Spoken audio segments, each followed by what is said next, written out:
Hi, guys. Hey, I wanted to give you a little devotional thought for the week here. You know, it's that time of the year, archery season, and I love to hunt. So last weekend I was out down in Oregon on a ranch that I have available to hunt, which is really cool. They have, on this ranch, they have a lot of elk, they've got deer, they have bear. In fact, I had this bear walk about 7 yards from me. It was pretty cool. There's cougar, I saw cougar tracks, and all this other wildlife. But in the midst of all that, they also have cattle on this property. It's about 25 square miles of mountain land. And so I was coming back from a hunt, and I came across this calf, a newborn calf. The mother, a moo cow calf, okay?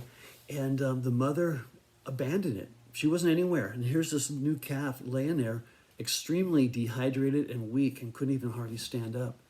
And I thought, man, that's not healthy. That's not good. So I went around looking for the mom. I walked about for 20 minutes just hiking around looking, never did find her.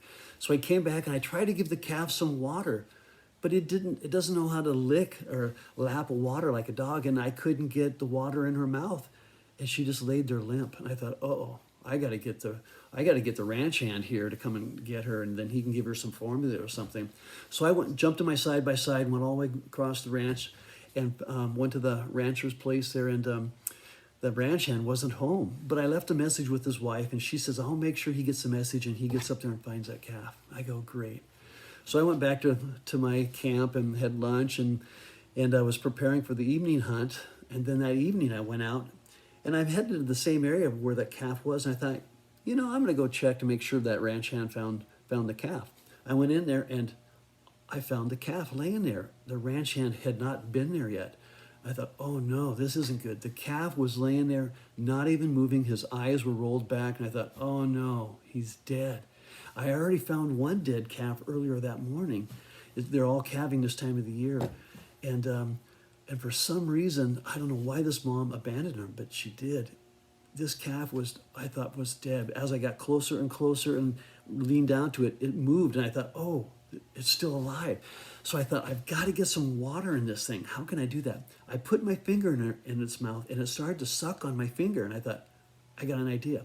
I took a pair of gloves, poked a hole in the finger, put the glove over a water bottle, and then I put the finger of the glove with my finger, and I put it in the calf's mouth, and I started squeezing the bottle. And she started sucking, and all of a sudden she realized, hey, I'm getting something. So she started sucking really hard and went through a bottle like that. I grabbed another bottle. She went through 6 bottles of water, and she was just so dehydrated and so thirsty. It revived her. She was standing up and her tail's wagging, and I'm really happy. I think, oh, good, this calf's going to make it. And then I realized, I made a mistake. This calf thinks I'm her mother. Everywhere I went, this calf was right there on my leg, just bumping my leg, looking for her mother's udder. And I don't have one. I'm thinking, oh no, she's looking for that nourishment that I gave her, and she thinks I'm her mom. Everywhere I went, she was just constantly, in fact, she was bumping my legs so much looking for it that she was getting my pant legs just soaking wet from all of her slobber. And she'd go over to my side-by-side, and she'd suck on the tire thinking that was it, and she'd go over to the exhaust pipe, and she was just so thirsty, so needed some nourishment. What was so interesting to me was that instinct that's inside of her to want to find that nourishment and to suck. She knew she had to find something. And that's what I want to talk about. But first, let me just finish the story. I realized the only way this calf's going to survive if we've got to find her mom. So we took about 2 hours looking for her mom, hiking around. And that calf was right next to me the whole moment, and we couldn't find her. So I took her to the side-by-side, tied up her legs, put her inside the side-by-side because I knew she wouldn't want to ride in it. And I went all the way over to the rancher's home, and they were able to give her some formula, and she's doing great today.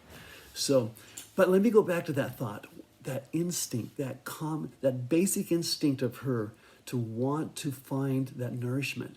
All she knew what to do was to try to find something to suck. She didn't know. She never saw another calf. Her mother didn't teach her because her mother abandoned her. She thought I was her mother.